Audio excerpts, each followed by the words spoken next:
सेवा से सीधे भगवत प्राप्ति है। आप बात समझ लीजिए। बहुत करुणामय युगल सरकार है, मेरे लिए माला बनाई। आपको पता नहीं, जब आप फूल उठाते हैं गुंथन करने के लिए, उसे ग्रथित करते हैं, उसे माला रूप देते हैं, वो उसी समय आपके भाव और आपकी क्रिया दोनों को देख रहे हैं। बहुत पुलक करके उदाहरण करते हैं। जब कैसे जाना कि पुलक कर, वो पुलकित है तो यहां पुलकन आ जाती है। जब यहां पुलकन आती है तो पता है हमारे स्वामी पुलकित है। स्वामी पुलकित है तो साधन नहीं दे। ये घर की दासता है। तो दासता दो प्रकार की होती है। एक बाहर का दास लाया हुआ, जो व्यवस्था उसकी मनोकामना पूर्ति अर्थ आदि के द्वारा। एक होता है घर जाया दास, जिसको पेमेंट से मतलब नहीं होती, अर्थ से नहीं मतलब होती, वो केवल सेवा सुख के लिए ही होता है। अपने स्वामी को प्रसन्न देखकर वो गर्वित होता है, आनंदित होता है। ये जो और सेवाएं करते हैं, ये घर जाए दास नहीं है। कुछ तो बहुत विनोद भरी बात होती है जो सेवा शब्द से ही बहिष्कृत हैं। जैसे, हे प्रभु आप हमारा अमुक काम कर दीजिए, मैं आपको 56 भोग लगाऊंगा। घूस नहीं, जैसे कि साहब आप एक काम कर दीजिए, इतने से ऐसी व्यवस्था आपकी कर देंगे। यह देखो ना, हंसी की बात है कि नहीं। अनंत ब्रह्मांडों का भरण पोषण करने वाले प्रभु को प्रलोभन दे रहा है। अब वो 56 भोग लगाएगा तो ललचा के वो काम पूरा कर देंगे। यह देखो ना कैसा मूढ़ता छाई है। भगवान हमारा ये काम कर दो, आपको इतने रुपए देंगे। ऐसे 1,51,000 रुपया चढ़ाएंगे आपके ऊपर। अरे मां लक्ष्मी चरण चापती रहती, बावरे देने लेने की वहां बात मत कर। घर जाई सेवा की यहां बात हो रही है। यह बात समझना। ये जो हम कह रहे हैं एक सेवा भगवत प्राप्ति करा देगी, ये बाहर से आए हुए नौकर की बात नहीं है जो पेमेंट पे है। ये तो उपहासास्पद बात है कि भगवान आप हमारा काम कर दो, मैं आपको ऐसा करूं। इसे सेवा ना पूजा, इसे नहीं कहिए, ये उपहासास्पद बात है। आप विचार करके देखो तुम्हारी बुद्धि क्या है। इस बात पर विचार कीजिएगा। आप भगवान को हमारे क्या समझते हैं कि आप 100 ग्राम सोना, 1 किलो सोना चढ़ा देंगे, रुपया पैसा चढ़ा देंगे, भोग चढ़ा देंगे। ऐसे नहीं सोचा जाता। अनंत ब्रह्मांडों का सृजन पलक झपकते हो गया वो प्रभु है। बड़ा बढ़िया अवसर मिला है सेवा का। जब हम अपनी वस्तु मान करके प्रभु को समर्पित करते हैं तो भी सेवा नहीं मानी जाती। जब हम सेवा करके कुछ चाहते हैं तो भी सेवा नहीं मानी जाती। ध्यान रखना, ये जो हम सेवा की बात कर रहे हैं कि एक से ही भगवत प्राप्ति, इसलिए इसकी विस्तार से बात कर रहे हैं। नहीं तो लगेगा कि केवल प्रभु के लिए, प्रभु के होके, प्रभु की प्रसन्नता के लिए सेवा हो रही। बोले आप चंवर करके आ रहे हैं, बड़े भाग्यशाली। क्या भाग्य है? ये शरीर उनका, मन उनका, प्राण उनका, जीवन उनका, मेरा कुछ अस्तित्व ही नहीं है। ये तो उनका सब कुछ है। हमें क्या पेमेंट मिल रही है? मुझे चवर करने को मिल रहा है, उनको यही मिल रही है। ऐसे उपासक को जो बिका हुआ प्रभु का है, एक सेवा उसे भगवत प्राप्ति करा देगी। नित्य माल्यार्पण करना, यह हमारे वृंदावन का एक पुष्प और 1 करोड़ का बाहर से लाया हुआ पुष्प समानता नहीं कर सकता। ध्यान रखना। बाहर से 1 करोड़ का पुष्प मंगाओ और वृंदावन की किसी लता का एक पुष्प, तो जो हमारे प्रियालाल वृंदावन के एक पुष्प से प्रसन्न होंगे, वो बाहर के 1 करोड़ से नहीं, वो नहीं आते। वो रंग बिरंगे बड़े महंगे महंगे फूल, वो हमारे प्रियालाल को पसंद नहीं। परम पावन ब्रज 84 कोश भूमि में प्रकट हुआ जो पुष्प है और दैन्य भाव से अर्पित किया जाता है, गंध प्रियालाल के श्रीअंगों में इत्र है, सुगंधित चंदन है। ये जब हम लेप करते हैं कि मेरे स्वामी, मेरी स्वामिनी, प्रभु जरा सी बात में आप देखो, ये तो नित्य सेवा है, ये तो प्रियालाल की सेवा है। मथुरा पधारते हैं सरकार, वहां कुबरी उस चंदन की सेवा कंस की करती थी, राज दरबार में चंदन पेश करती। भगवान ने कहा मुझे चंदन देगी, उसकी कोई श्रद्धा नहीं कि वो आकर के भगवान को चंदन लेप करे, मेरे स्वामी और प्रणाम न, कुछ नहीं। चंदन कहां ले जा रही है? महाराज कंस के, ये चंदन मुझे देगी? देखा, बहुत सुंदर, हाँ तुम पुरुष भूषण हो, बहुत सुंदर हो। चंदन तत्काल भगवान ने श्री चरण का स्पर्श करा के झटका वाला एकदम सीधी सुंदर दिव्य रूप। अब तो पीताम्बर पकड़ लिया, कहां जा रहे हो? बोले आएंगे हम आपसे, मिलेंगे आपसे। जब उद्धव जी के साथ गए तो उद्धव जी को वो सर्वाश्चर्य हो रहा था कि ये प्रभु मुनियों के ध्यान में ना आने वाले, इसको ये सौभाग्य मिला, केवल एक बार चंदन लगाने का सौभाग्य। एक दर्जी ने अब सखाओं के जो जैसे कपड़े थे सब वैसे वो काट करके सिल कर बिल्कुल फिट कपड़े में, कुल परंपरागत ऐश्वर्य बढ़ता रहे और अंतिम समय मेरे धाम को आए। सुदामा नाम के माली ने माला धारण करा दी।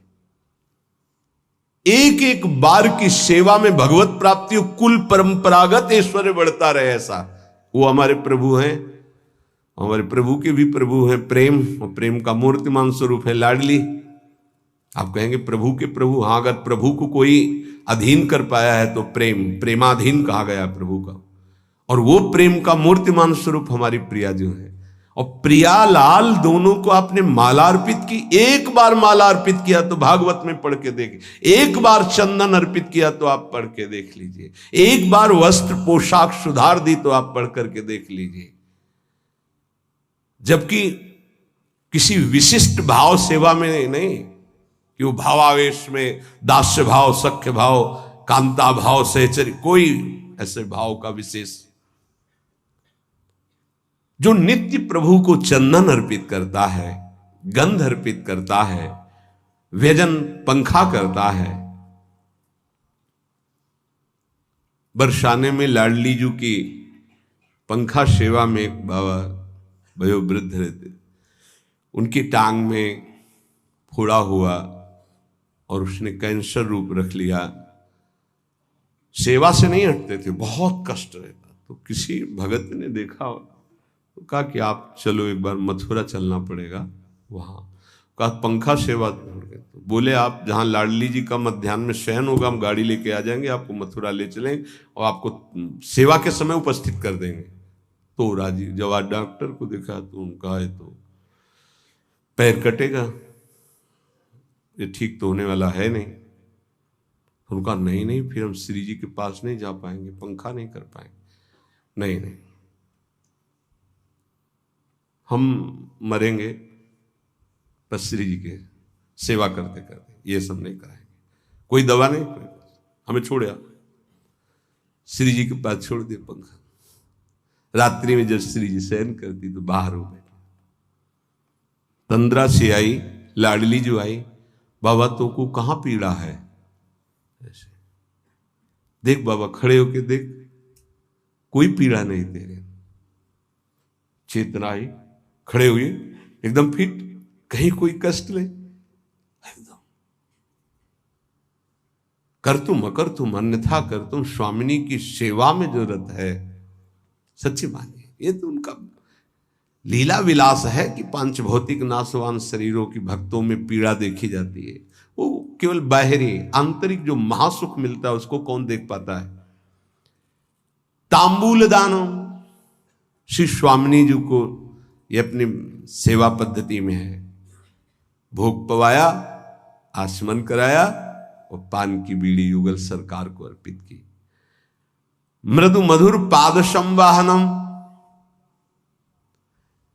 जब हम श्री जी को शयन करा रहे हैं, ऊपर से वस्त्रावेष्टित किया, भाव में से बैठ गए,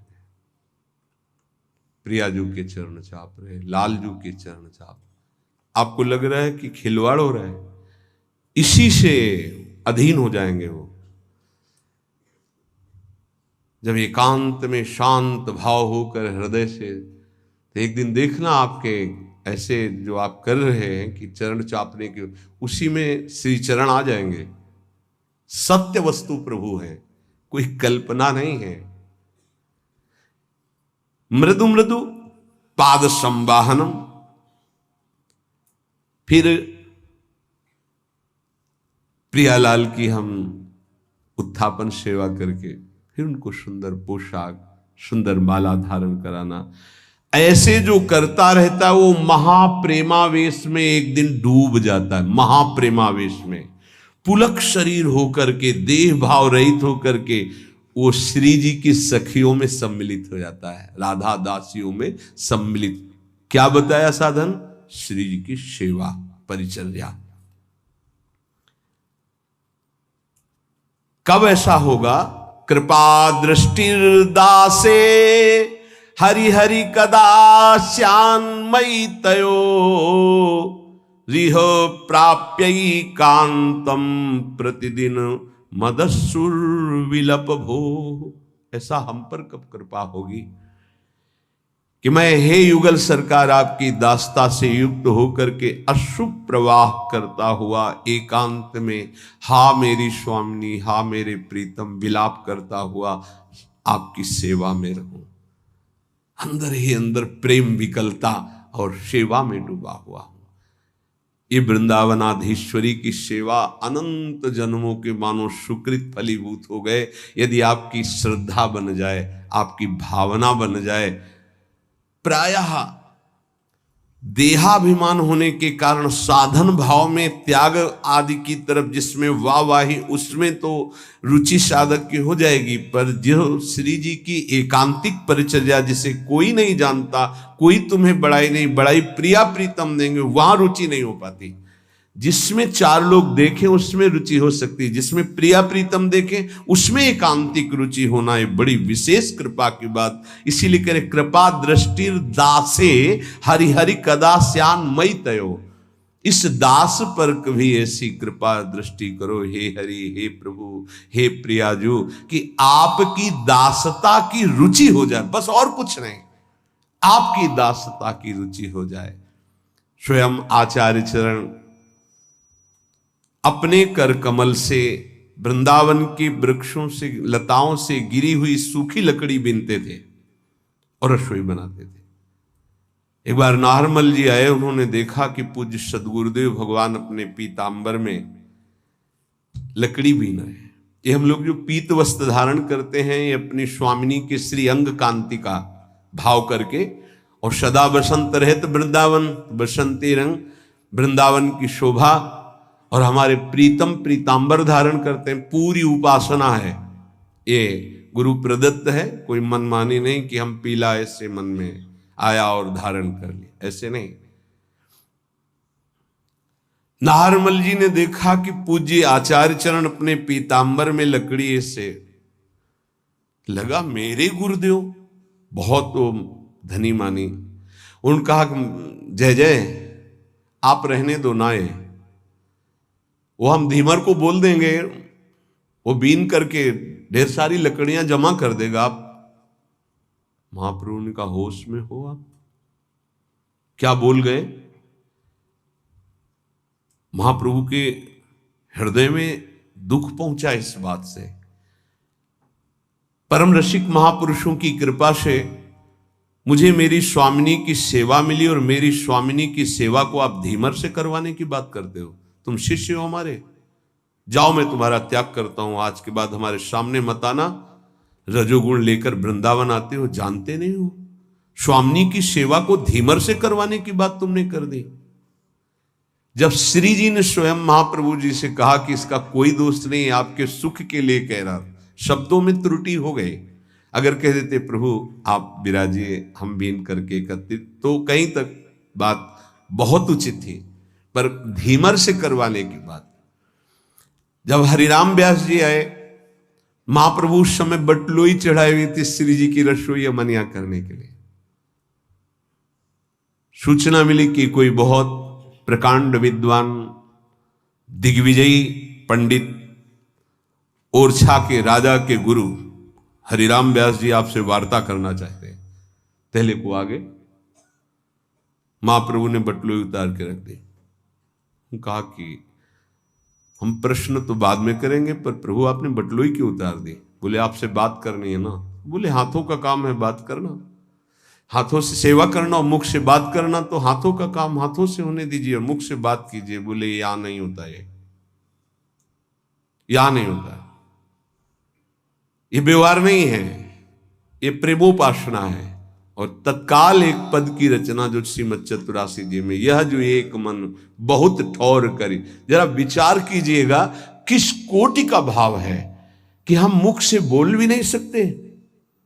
उस समय जिस समय हम श्री जी की रसोई, तो उसी में पूरा ध्यान मेरी प्रियाजू पाएंगी, हम उस भाव में डूबे हुए, हम तुमसे बात करते हुए ऐसे कि रसोई चढ़ी हुई है तुझसे बात नहीं, सेवा में नहीं, हमारी प्रियाजू पाएंगे, हम भाव में भर कर डूबे हुए। श्रीपाद कह रहे ऐसा कब हम पर कृपा होगी। बड़ी खास बात पूज्यपाद उड़िया बाबा जी बता रहे, कल इसका बड़ा रसास्वादन हुआ। बाबा कह रहे हैं कि आप जब आचार्य परंपरा से जुड़ते हैं तो उससे विशेष लाभ ये मिलता है कि उस आचार्य परंपरा में जितने उपासना करके सिद्ध हुए महापुरुष, जब आप उनके उपास्य देव और उपासना को स्वीकार करके ईमानदारी से भजन करते हैं, तो जितने सिद्ध महापुरुष उन सबकी कृपा उसको प्राप्त होती, तभी वो बहुत शीघ्र भावदेश को प्राप्त हो जाता है। ये बड़ा आनंददायक वचन मिला। जब हम आचार्य परम, जैसे हम हितजो महाराज जिस आचार्य महाप्रभु हरिवंश चंद्र जी से जुड़े, तो जितने परंपरा में सिद्ध महापुरुष हुए उनको वही मंत्र मिला है, वही उपासना मिली जो हमको कृपा प्रसाद से मिली। तो जब हम अपने उपास्य देव की प्रियता श्री राधा वल्लभ लाल जी की अपने भाव में जितना हमारे अंदर हम सेवा शुरू करते हैं, तो सब आचार्य परंपरा, आचार्य से लेकर परंपरागत जितने सिद्ध हैं सबकी कृपा प्राप्त होती है, जिससे वो उस महान रस को प्राप्त कर पाता है। जितने भगवत स्वरूप हो गए उन सबकी शक्ति उसकी सहायता करती उपासक की, जो आचार्य परंपरा से। इसीलिए आचार्य परंपरा से जुड़ने का बहुत बड़ा महत्व है। मनमानी भजन करने का फल है गुरुदेव की प्राप्ति, जो आचार्य परंपरा से है। ये नवीन कल्पना करके जो छोटे छोटे समुदाय, तो यहां पूज्यपाद बाबा कह रहे हैं कि समुद्रमयी उपासना, ये कोई सरोवरमयी उपासनाएं नहीं होती कि छोटे छोटे, आचार्य परंपरा से होना चाहिए। इसीलिए भगवान आचार्य रूप में अवतरित होते हैं, परंपरा प्रकाशित करते हैं। तो जहां जुड़े वो आचार्य परंपरा से जुड़े, किसी की वाक माधुरी उससे प्रभावित होकर नहीं। पहली बात, शब्द ब्रह्म का ज्ञान और पर ब्रह्म का बोध अत्यंत आवश्यक है जहां हमें जुड़ना है। शब्द ब्रह्म तो वो अपनी अनुभूतियां बता सकता है, पर ब्रह्म उसको अनुभूत है। अगर अनुभूत नहीं, भगवत प्राप्त नहीं, ब्रह्म बोध नहीं, तो क्या बताएगा वो, फिर पकड़ में नहीं आएगी बात नहीं बनेगी। आचार्य परंपरा से गुरुमंत्र उपासना पद्धति करने वाले पर आचार्य परंपरा के समस्त सिद्धों का कृपा प्रसाद प्राप्त होता है। जो तुम्हें मंत्र मिले और उपासना की निष्ठा मिले उसमें पक्के हो जाओ। पक्के, किसी भी स्थिति में अपना मंत्र छूटना है ना उपासना छूटनी, ये पक्का समझ लो, तब पक्के हो जाओगे। चाहे कोई कितनी भी हमारे सामने निंदा करे, कैसी भी परिस्थिति रख दे, हम मंत्र और अपनी निष्ठा से ना डगमगाए। जैसे सप्तऋषि आकर पार्वती जी से कहते हैं कि तुम्हें महादेव जी में क्या गुण दिखाई दिया और ऐसा ऐसा, पर उनकी निष्ठा, कोटि जन्म लग रगर हमारी, बरऊं शंभु न तरहूं कुमारी। और मंत्र गुरुदेव नारद, तजौ न नारद करु उपदेशु, आप कहें सतबार महेशु। दोनों बात, मंत्र निष्ठा गुरु वाक्य और उपासना निष्ठा जो इष्ट गुरुदेव ने दिए, उनकी उपासना पद्धति सहित। यदि ये दो बात पक्की हो जाए तो हर समय आपकी स्वाभाविक भजन वृत्ति जागृत हो जाएगी।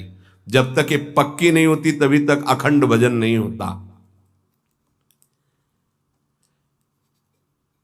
अखंड भजन की जो वृत्ति जागृत होती वो ऐसे उपासक पे होती कि विषय भोगों की उपस्थिति में इंद्रियों का विषय भोग ना करने की प्रवृत्ति होना, बिल्कुल नहीं, रुचि नहीं। हर विषय उपस्थित हो और तुम्हारे अंदर भोगने की इच्छा ना हो, उसे कहते हैं भजन की वृत्ति जागृत हुई। नारायण हरि भजन में पांचों न सुहात, विषय भोग निद्रा हंसी जगत प्रीति बहुबात। तो देखो अभी भजन कहां है हमारा, कहां भजन की वृत्ति है, कहां निष्ठा परिपक्व है, कहां मंत्राकार वृत्ति है। प्रभु का नाम वांछा कल्पतरु है। फिर उपासक क्यों मांग करता है? मत मांग करो, वो वांछा कल्पतरु, वो देख रहे हैं आपको जो जरूरत है वो अपने आप कर देंगे। ज्ञाने की मांगने की बिल्कुल जरूरत नहीं। वो कोई अल्पज्ञ तो है नहीं कि हम अपनी बात नहीं कहेंगे तो वो सुन नहीं पाएंगे, देख नहीं पाएंगे, हम नहीं मांगेंगे तो वो जान नहीं पाएंगे। नहीं, सर्वज्ञ हैं, सर्वत्र हैं, सर्वशक्तिमान हैं, उनका विधान परम मंगलमय है। अगर वांछा करनी, आशा करनी, तो एक ही बात की करो कि आप मिल जाओ। आप मिल गए तो सब मिल गया। अखिल कोटि ब्रह्मांडों का स्वामी मेरा हो गया तो सब ब्रह्मांड की वैभव संपत्ति भी तो मेरी हो गई। और सही पूछो तो इच्छा ही खत्म हो जाती है। भगवदानंद का स्मरण होते ही न सोचते न कांक्षति, कोई चाह नहीं, कोई इच्छा नहीं, कोई शोक नहीं। उपासक की सबसे बड़ी उपलब्धि है उपासना में ये मिलती है कि सतत स्मरण किसका चल रहा है ये देखना है। अगर आपका सतत स्मरण भगवान का चल रहा है तो आप भगवान के उपासक हो, प्रियालाल के तो प्रियालाल का, और भोगों का तो भोगों के उपासक हो, भेष कोई भी हो। देखो एक बात अंदर से समझनी है कि ये वाहवाही उपासना का फल नहीं है, नहीं है। यहां की स्थिति उपासना का फल है, बाहर की नहीं, प्रकृति राज्य नहीं है। ये भागवतिक है। उपासना की सिद्धि यहां देखी जाती है, यहां नहीं देखी जाती, बाहर अंतर देखी जाती है। अंतर में स्थिति क्या है?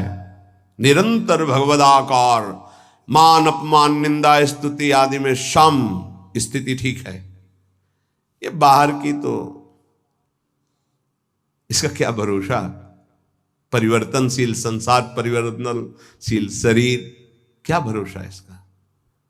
ये टिकाऊ चीज नहीं है कि मान लें कि जीवन में हमारे साधना और भजन का फल हुआ कि हमारा नाम हो गया।